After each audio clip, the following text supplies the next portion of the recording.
Assalamualaikum warahmatullahi wabarakatuh. Apa kabar anak-anakku yang soleh dan solehah? Semoga kalian tetap sehat walafiat. Kembali lagi dalam pelajaran PAI dan Budi Pekerti kelas 4 sama Pak Farid Qurtubi. Pelajaran kita kali ini adalah kisah keteladanan Wali Songo. Namun sebelum kita belajar, mari kita baca doa sebelum belajar bersama-sama. Bismillahirrahmanirrahim.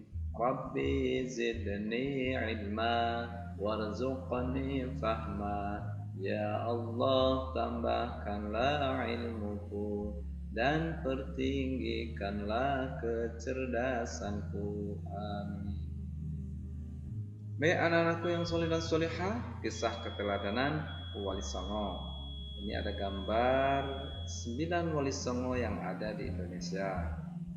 Anak-anak, apa kalian ketahui? Apa yang kalian ketahui tentang Wali Allah? Siapakah mereka? Apa saja keistimewaan mereka? Wali Allah di dunia ini jumlahnya banyak.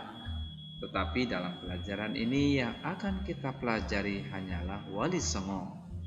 Untuk mengetahui siapa para wali Allah itu dan apa saja yang menjadi kisah teladan dari Wali Songo, kalian dapat menyimaknya pada pelajaran ini. Semoga kalian bisa mengambil hikmahnya. Siapakah wali Allah itu? Al-Quran menjelaskan bahwa wali Allah adalah orang yang beriman dan bertakwa. Di samping melakukan hal-hal yang wajib, para wali Allah senantiasa melakukan hal-hal yang sunnah serta menjauhi hal-hal yang makruh. Allah Subhanahu wa taala berfirman, A'udzu billahi minasyaitonir rajim. Ala inna awliya Allahi la khaufun 'alaihim wa la hum yahzanun. Alladzina amanu wa kanu yattaqun. Artinya, ingatlah wali-wali Allah itu tidak ada rasa takut pada mereka dan mereka tidak bersedih hati, yaitu orang-orang yang beriman dan senantiasa bertakwa. Quran Surat Yunus ayat 62 dan 63. Bagaimanakah keimanan wali Allah? Apa saja keutamaan mereka? Untuk mengetahuinya, marilah kita ikuti penjelasan berikut ini. 1. Keimanan wali Allah. Keimanan yang dimiliki wali Allah tidak dicampuri oleh kesyirikan. Mereka tidak mengakui kekuatan lain, misalnya batu, keris, ombak, senapan, dan lain-lain yang merupakan perbuatan syirik. Allah Subhanahu wa taala berfirman, A'udzubillahi minasyaitonir rajim. Fariqan hada wa fariqan haqqa 'alaihimud dhalalah. Innahum ittakhadus syayatina awliya'a min dunillahi wa yahsabuna annahum muhtadun. Sebagian manusia ada yang mendapat hidayah, sementara sebagian yang lainnya disesatkan, karena mereka sesungguhnya telah menjadikan setan-setan sebagai wali selain Allah. Sementara mereka mengira bahwa mereka mendapatkan hidayah.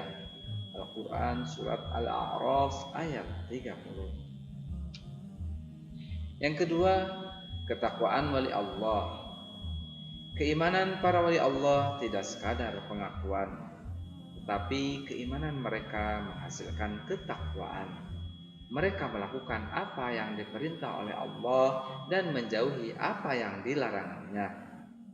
Mereka tidak hanya melakukan hal-hal yang diwajibkan agama, tetapi juga menjalankan amalan-amalan sunnah. Mereka menghindari perkara yang makruh dan menjauhi perkara yang diharamkan Allah. Setelah kita ketahui keimanan dan ketakwaan wali Allah, mari kita simak kisah teladan Wali Songo. Di sini ada ilustrasi Masjid Menara Kudus yang merupakan peninggalan Wali Songo. Anak-anak, gambar masjid di atas merupakan salah satu peninggalan yang terkenal dari salah seorang Wali Songo, yaitu Sunan Kudus. Oleh karena itu, masjid tersebut dinamai Masjid Menara Kudus. Untuk lebih mengenal tentang siapa Wali Songo itu dan kisah teladan apa yang dapat diambil dari mereka, kalian dapat mempelajari penjelasan berikut ini. Yang pertama, Sunan Gresik. Sunan Gresik ini nama aslinya adalah Maulana Malik Ibrahim. Maulana Malik Ibrahim disebut juga Sunan Gresik atau Sunan Tandes. Ia lahir di Samarkand, Asia Tengah, dan wafat di Desa Gapura, Gresik, Jawa Timur. Kisah keteladanannya adalah semangatnya mendakwahkan Islam. Sunan Gresik banyak membela rakyat Jawa yang tertindas oleh Majapahit pada waktu itu. Ia juga mengajarkan cara-cara baru bercocok tanam. Yang kedua, Sunan Ampel atau nama aslinya adalah Raden Rahmat. Sunan Ampel atau Raden Rahmat dianggap sebagai sesepuh oleh para wali lainnya. Makam Sunan Ampel terletak di dekat Masjid Ampel, Surabaya. Kisah keteladanan yang menarik adalah ketika Sunan Ampel berdakwah kepada Prabu Brawijaya. Meskipun akhirnya tidak memeluk agama Islam, Prabu Brawijaya terkesan dengan ajaran agama Islam sebagai ajaran budi pekerti yang mulia. Sunan Ampel mengajarkan falsafah Moh5 atau 5M. Yang dimaksud dengan Moh5 adalah tidak mau melakukan 5 perbuatan tercela, yaitu 1. Main, artinya berjudi, tidak mau berjudi.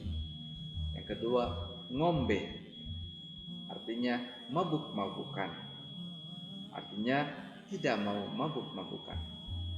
3. Maling, artinya mencuri, berarti tidak mau mencuri. Yang keempat, madat, artinya menghisap candu atau ganja, berarti tidak mau menghisap candu atau ganja. Yang kelima, madon, artinya berzina, berarti tidak mau berzina. Yang ketiga, Sunan Bonang. Nama aslinya adalah Makhdum Ibrahim. Sunan Bonang adalah putra Sunan Ampel dan sekaligus muridnya. Ia wafat pada tahun 1525. Kisah keteladanannya adalah cara berdakwahnya yang bijak. Sunan Bonang sering menggunakan kesenian rakyat untuk menarik simpati mereka. Ia memasukkan alat musik Bonang pada seperangkat alat musik gamelan. Oleh karena itu, ia dikenal dengan sebutan Sunan Bonang. Sunan Bonang juga pengubah suluk wijil. Sunan Bonang juga pengubah suluk wijil dan tembang tombo api.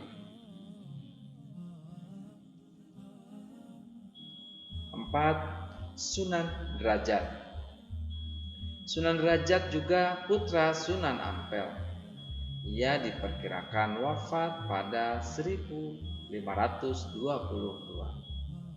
Pesantren Sunan Derajat dijalankan di Desa Derajat, Kecamatan Paciran, Lamongan, Jawa Timur.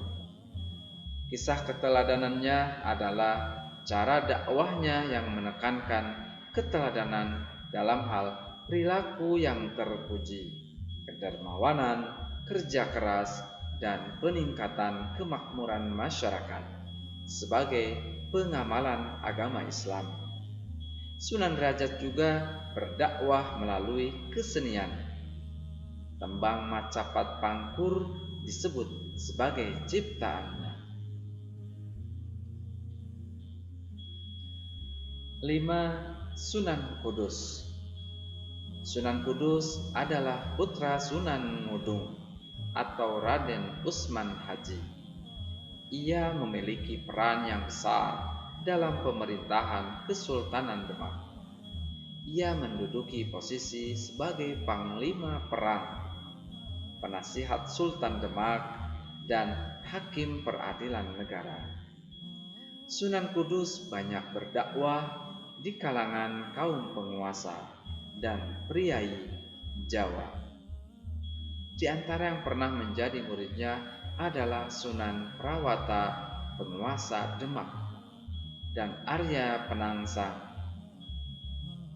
Adipati Cipang Panolan. Salah satu peninggalannya yang terkenal adalah Masjid Menara Kudus. Sunan Kudus wafat pada tahun 1550. 6. Sunan Giri. Sunan Giri adalah putra Maulana Ishaq. Ia termasuk murid Sunan Ampel dan seperguruan dengan Sunan Bonang. Salah satu keturunannya adalah Sunan Giri Prapen yang menyebarkan agama Islam ke wilayah Lombok dan Bima. Sunan Giri sangat berjasa mendakwahkan Islam di Jawa, bahkan sampai ke wilayah timur Indonesia. Ia pernah menjadi hakim dalam perkara Syekh Siti Jenar. Ia pun juga berdakwah melalui kesenian. Tembang Islami untuk dolanan anak-anak diciptakannya, seperti jamuran, jitungan, dan delikan. 7. Sunan Kalijaga atau nama aslinya adalah Raden Said. Sunan Kalijaga adalah putra Adipati Tuban yang bernama Tumenggung, Wilatikta atau Raden Sahur atau Sayyid Ahmad bin Mansur Syekh Subakir. Ia adalah murid Sunan Bonang.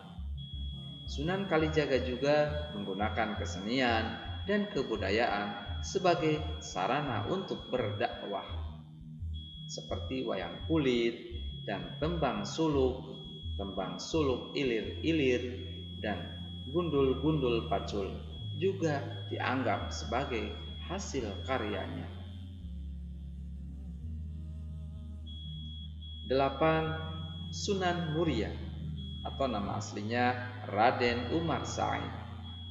Sunan Muria atau Raden Umar Said adalah putra Sunan Kalijaga. Ia adalah adik ipar Sunan Kudus. Tempat tinggalnya di Gunung Muria yang letaknya di sebelah utara kota Kudus, Jawa Tengah. Seperti ayahnya, Sunan Kalijaga, ia berdakwah dengan cara lembut. Kesenian gamelan dan wayang tetap digunakannya sebagai alat berdakwah. Sunan Muria menciptakan tembang sinom dan kinanti.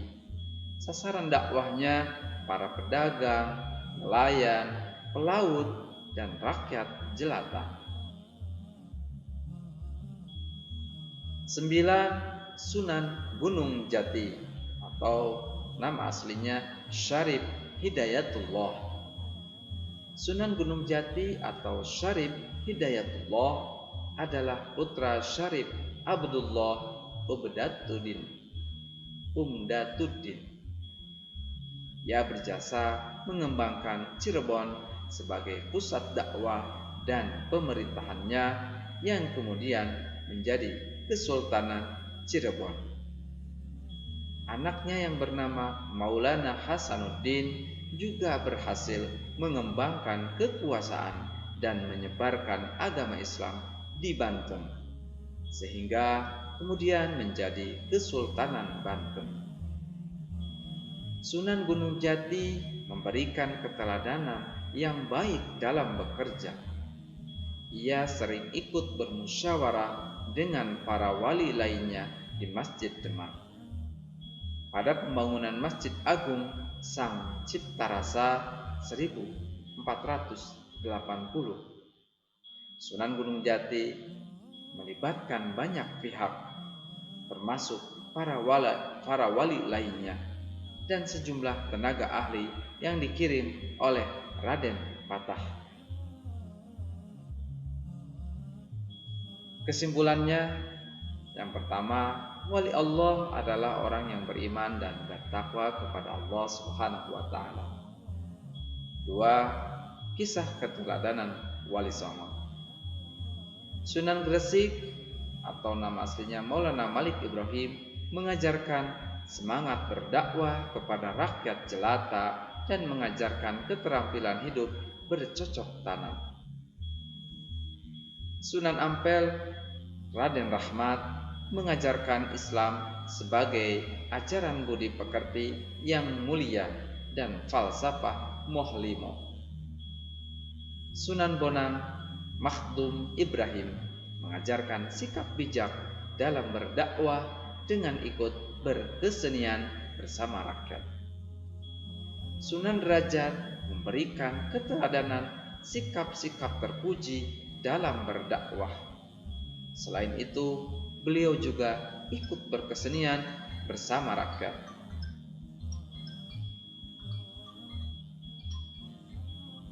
Sunan Derajat memberikan keteladanan sikap-sikap terpuji dalam berdakwah.